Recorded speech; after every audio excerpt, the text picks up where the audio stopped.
બોલ સાહેબ, આજે ધોરાજીના ફરેણી રોડ નું ડામરનું કામ ચાલુ છે અને એ કામની મુલાકાત આવતા પત્રકાર મિત્રોને પણ સાથે લઈ આવ્યા છીએ।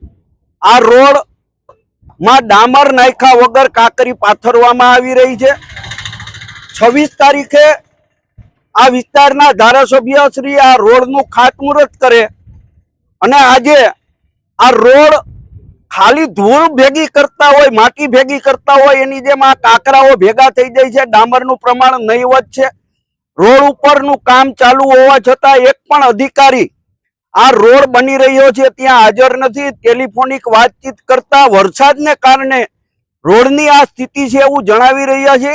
હું આ વિડીયોના માધ્યમથી, પત્રકારોના માધ્યમથી, ટીવી ચેનલોના માધ્યમથી રાજ્ય સરકારને વિનંતી કરું છું કે આના માટેના જે કાંઈ જવાબદાર અધિકારીઓ હોય એની સામે પગલાં લેવામાં આવે।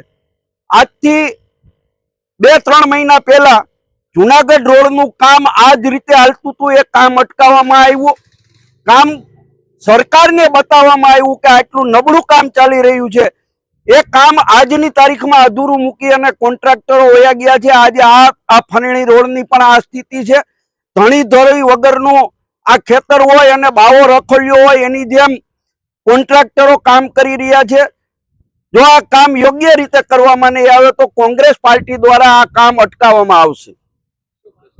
લલિતભાઈ, આ મળતિયાઓને કામ આ કોન્ટ્રાક્ટના કામમાં ધોરાજી ભારતીય જનતા પાર્ટીના આગેવાનો ભાગીદાર છે અને એટલા માટે જ અધિકારીઓ એની શરમમાં આવી આ નબળું કામ ચલાવી રહી છે।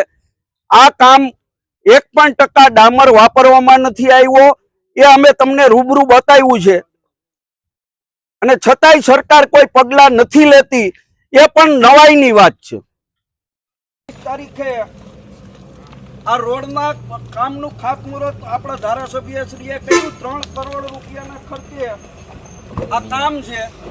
આ ડામરનું કામ ક્યાં ભેગું તમે અહીંયા જોઈ શકો છો। જુઓ તમે આ ડામર જુઓ, આ ડામર છે કે કાંકરી નાખી છે, જુઓ તમે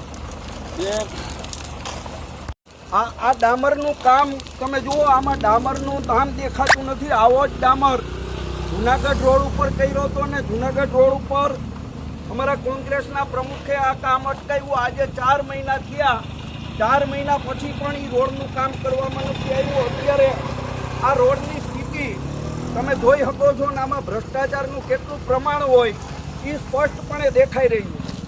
આ કાંકરાઓ છૂટા આ રોડના રખડે છે।